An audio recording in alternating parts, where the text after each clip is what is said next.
مولا سبھی اور کیا چاہتا ہے، بس مغفرت کی عطا چاہتا۔ پہلا کام تھا فرض روزہ۔ یہ رمضان مبارک کا خاص عمل ہے، اس کے بغیر یہ عمل کسی موقع پر بھی ہمیں نہیں مل سکتا۔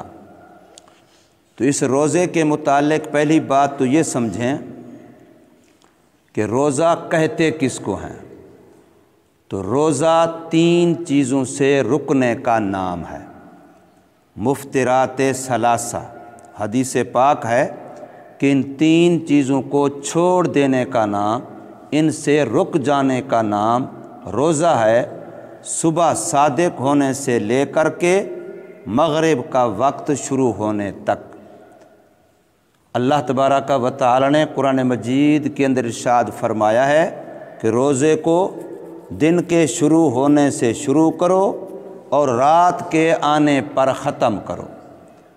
تو اس میں 3 چیزوں سے رکا رہنا اور روزے کی نیت سے رکا رہنا، یہ روزہ بنے گا شریعت کے لحاظ سے۔ کھانے سے رکنا، پینے سے رکنا اور میاں بیوی کا جو تعلق ہے جماع ہم بستری، اس سے رکنا۔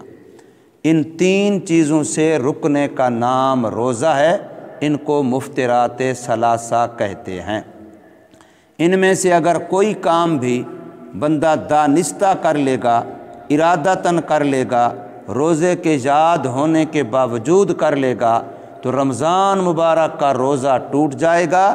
پھر روزے کے ٹوٹنے پر قضا بھی لازم ہوگی، کفارہ بھی لازم ہوگا۔ قضا بھی لازم ہوگی، کفارہ بھی لازم ہوگا۔ اور اگر رمضان مبارک کا روزہ نہ ہو، کوئی اور روزہ ہو، چاہے وہ منت کا ہے، چاہے وہ نفل ہے، چاہے وہ کسی قسم کا ہے، رمضان مبارک کے روزے کے علاوہ کوئی اور روزہ رکھا ہوا تھا اور اس کو توڑ دیا، عمدن توڑ دیا، جان بوجھ کر توڑ دیا، تو اس کی صرف قضا ہوتی ہے، کفارہ نہیں ہوتا۔ کفارہ صرف اور صرف رمضان مبارک کا روزہ توڑنے کا ہوتا ہے۔ تو اس کا نام روزہ ہے۔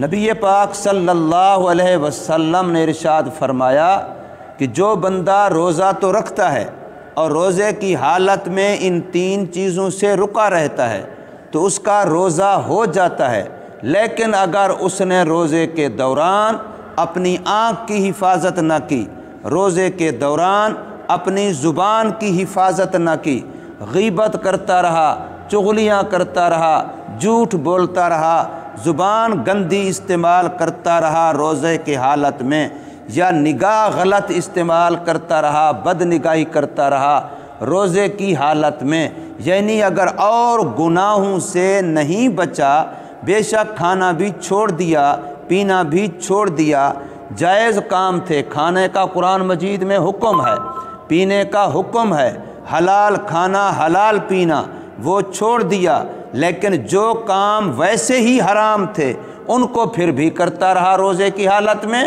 تو سرکار صلی اللہ علیہ وسلم نے ارشاد فرمایا کہ ایسے روزے دار سے کہہ دو کہ تیرے بھوکے پیاسے رہنے کی اللہ کو کوئی ضرورت نہیں ہے، یعنی تو روزے کے فیض سے، روزے کی برکت سے، روزے کے نور سے، روزے کے ہدایت سے تو محروم رہا، اس لیے کہ تو نے روزے کی حالت میں روزے کے آداب کا خیال نہیں کیا۔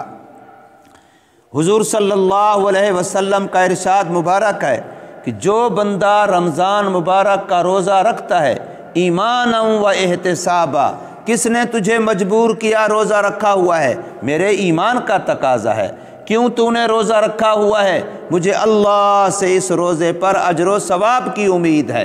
ایمانا و احتسابا، روزے رکھنے کی علت، اس کا محرک، اس پر ابھارنے والا، اس پر مجبور کرنے والا میرا ایمان ہے، اس نے مجھے مجبور کیا ہوا ہے، اور میں نے جو روزہ رکھا ہوا ہے اس بھوک پیاس پر مجھے اللہ سے اجر و ثواب کی امید ہے۔ میں اس نیت سے روزہ رکھ کے بیٹھا ہوں کہ میرا رب بڑا قدردان ہے، وہ میری نیکی کی قدر کرے گا، لہٰذا یہ روزہ میں اس لیے رکھ کے بیٹھا ہوں۔ تو فرمایا جس بندے نے بھی روزہ رکھا ایمانا و احتسابا غفر لہ ما تقدم من ذنبہ، اللہ اس کے پچھلے سارے گناہ معاف کر دیتا ہے۔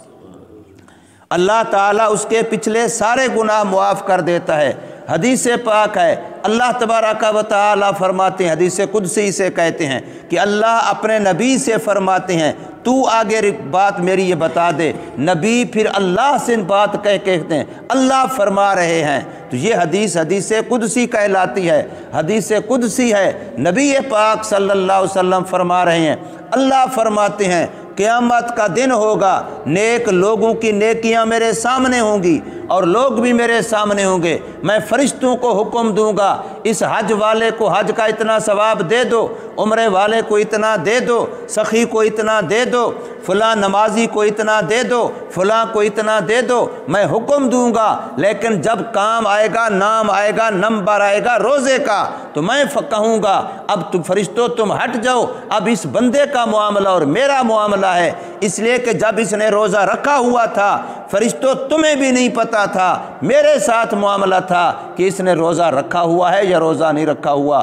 کیوں؟ روزے کا مدار نیت پر، اور نیت میں جانتا ہوں۔ یہ بڑی تنہائیوں میں تھا، کچھ بھی کھا سکتا تھا، پانی اس کے سر پہ آ رہا تھا، منہ کے ہونٹوں کے اندر سے نیچے بہ رہا تھا، لیکن یہ ایک قطرہ اپنے حلق کے اندر نہیں جانے دیتا تھا۔ روزے کی حالت میں یہ غسل کرتا تھا، کلی کرتا تھا، وضو کرتا تھا، کلی کرتا تھا، لیکن اس احتیاط سے کرتا تھا کہ حلق میں پانی کا قطرہ نیچے نہ جائے۔ اب یہ بات کوئی نہیں جانتا، صرف میں اللہ جانتا ہوں، اس لیے اب یہ روزے کا نمبر آ گیا تو تم درمیان سے ہٹ جاؤ، اب میں جانوں، میرا روزے دار جانے۔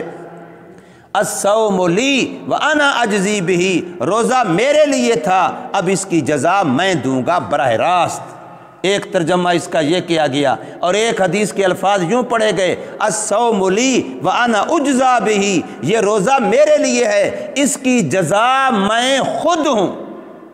یہ نہیں ہے کہ کوئی اور اس کا بدلہ دوں گا، باقی نیکیوں کے بدلے میں جنت ملے گی، باقی نیکیوں کے بدلے میں جنت کی نعمتیں ملیں گی، باقی نیکیوں کے بدلے میں حور و غلمان ملیں گے، باقی نیکیوں کے بدلے میں جنت کے مکان ملیں گے، باقی نیکیوں کے بدلے میں جنت کی حوریں ملیں گی، باقی نیکیوں کے بدلے میں اللہ کی رضا ملے گی۔ روزے کے بدلے میں خود اللہ ملے گا، روزے کے بدلے میں خود اللہ اس کا ہو جائے گا۔ اس لیے فرمایا الصوم لی وانا اجزا بہ، روزہ میرے لیے ہے اور میں ہی اس کی جزا ہوں۔ تو اس لیے میرے بھائیوں، یہ روزے کی نعمت، اس کو اللہ کا احسان سمجھو۔ میرے آقا نے فرمایا ہر بدبو سے نفرت ہوتی ہے، لیکن روزے دار کے منہ سے جو معدے کے خالی ہونے کی وجہ سے بدبو آتی ہے، وہ اللہ کو کستوری کی خوشبو سے بھی زیادہ پسند ہوتی ہے۔ اور روزہ دار وہ ہوتا ہے کہ بظاہر تو وہ تنہا ہوتا ہے، لیکن فرشتے اس کے ہم نشین ہوتے ہیں۔ تو اس لیے ان 4 کاموں میں سے جو رمضان کے 4 عمل ہیں، ان میں سے پہلا عمل جو فرض عمل ہے وہ روزہ ہے۔ تراویح فرض نہیں ہے، اعتکاف فرض نہیں ہے، لیلۃ القدر کی تلاش فرض نہیں ہے، فرض روزہ ہے۔ اس لیے سب سے زیادہ اہتمام ہم نے روزے کا کرنا ہے، اور ایسے طریقے سے پہلے سے گھر کی اپنے کام کاج کی پلاننگ ایسی کرنی ہے، نظام الاوقات ایسا بنانا ہے، اپنے کام کاج کو آگے پیچھے کر کے پہلے سے ترتیب ایسے بنانی ہے کہ رمضان کے روزے والے عمل میں کوئی فرق نہ آئے۔ روزہ باقاعدہ اس کو رکھا جائے اور روزے کو روزہ بنایا جائے، ایسا روزہ بنایا جائے جس کا بدلہ خود اللہ ہو جائے، ایسا روزہ بنایا جائے جس سے سابقہ سارے گناہ معاف ہو جائیں، ایسا روزہ بنایا جائے کہ جس کے اثرات کم از کم 11 مہینے ہم پر رہیں اور اگلے رمضان تک بھی پچھلے رمضان کی برکتیں ہمارے ساتھ ہوں۔ اس لیے یہ پہلا عمل ہے۔ اور اللہ نے دوسرا عمل جو تراویح فرمایا، اس کے بارے میں حدیث پاک کے اندر آتا ہے، نبی پاک صلی اللہ علیہ وسلم کے چچا زاد بھائی حضرت عبداللہ بن عباس رضی اللہ تعالی عنہ اس حدیث پاک کے راوی ہیں، فرمایا تراویحاں 20 رکعتیں ہیں، تراویحاں 20 رکعتیں ہیں، اور عشاء کے بعد ہیں، با جماعت ہیں، اور ان کے اندر ایک مرتبہ قرآن مجید کا خود پڑھنا یا خود سننا۔ اب یہ ساری چیزیں ایک ایک چیز کو دیکھنا ہے، تراویح کی تعداد رکعات کو بھی دیکھنا ہے، تراویح کے وقت کو بھی دیکھنا ہے، تراویح کی کیفیت کو بھی دیکھنا ہے، اور پھر تراویح کے اندر قرآن مجید سننا یا قرآن مجید پڑھنا، یہ الگ الگ مستقل سنتے ہیں۔ ایک بندہ تراویح کی نماز پڑھتا ہے لیکن قرآن مجید اس کے اندر نہ پڑھتا ہے نہ سنتا ہے، پھر بھی اس کی ایک سنت رہ جائے گی۔ تراویحاں پڑھتا ہے لیکن پوری 20 رکعت نہیں پڑھتا، کم و بیش پڑھ لیتا ہے، تراویح پھر بھی ہوگی لیکن سنت ایک رہ جائے گی۔ اسی طریقے سے تراویحاں پڑھتا ہے، با جماعت نہیں پڑھتا، پھر بھی ایک سنت رہ جائے گی۔ تو رمضان مبارک کی راتوں میں عشاء کی نماز کے بعد با جماعت تراویح 20 رکعت اور اس کے اندر قرآن مجید کا سننا یا پڑھنا، اور وہ بھی کامل قرآن مجید۔ بہت سارے لوگ تراویحوں میں ہوتے ہیں، بیٹھے رہتے ہیں، پتہ ہے امام نے قرات لمبی کرنی ہے، جب رکوع کے قریب جائے گا اٹھ کے شامل ہو جائیں گے۔ اب آپ قرآن مجید تو امام کے ساتھ تراویح تو آپ نے پوری 20 رکعت کر لی، لیکن قرآن آپ نے تراویح کی حالت میں نہیں سنا، اس لیے کہ امام جب قرآن کی تلاوت کر رہا تھا آپ پیچھے بیٹھے تھے تو آپ نماز کی حالت میں نہیں تھے، بھلے آپ پڑھا ہوا سن بھی رہے تھے لیکن نماز کی حالت میں تو نہیں سن رہے تھے، اس لیے آپ کی ایک سنت رہ جائے گی۔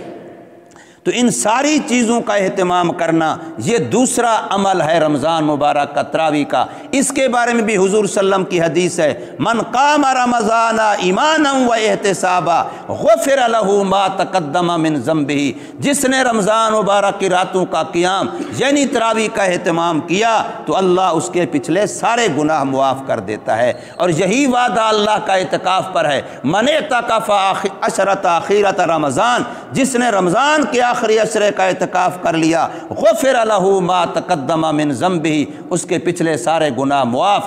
جس کو اللہ نے لیلۃ القدر رمضان مبارک میں دے دی، نصیب کر دی اور اس میں عبادت کا موقع دے دیا تو اس کے بھی پچھلے سارے گناہ معاف۔ اور یاد رکھو جو بندہ رمضان کے آخری عشرے میں لیلۃ القدر کو تلاش کرنے کا اہتمام کرے گا وہ یقین کر لے کہ اس کو لیلۃ القدر مل گئی ہے۔ جس نے اہتمام کیا، اپنی طرف سے کوتاہی نہیں کی، راتوں کو اللہ کی عبادت کرتا رہا، وقت دیتا رہا، بے شک ساری رات نہ کر سکا، کچھ نہ کچھ وقت اس نے لیلۃ القدر کو پانے کے لیے دیا، تو جو اس کا کام تھا وہ کر چکا، اب میرے اللہ کی رحمت کا تقاضا ہے اس بندے کو لیلۃ القدر کی برکتوں سے محروم نہیں کرے گا، یہ رب کا وعدہ ہے۔ مارا وہ گیا جس کے دل میں شوق نہ ہوا، جس کے دل میں ذوق نہ ہوا، جو کھڑا نہ ہوا، جو عبادت کے لیے کھڑا ہو گیا، لیلۃ القدر کا متلاشی بن گیا، اپنے آپ کو اس کی جستجو میں لگا دیا، وہ ایمان رکھے، یقین رکھے کہ رب کائنات اسے محروم نہیں کرے گا۔ اللہ تبارک و تعالی ہمیں سمجھ نصیب فرمائے، عمل کی توفیق دے۔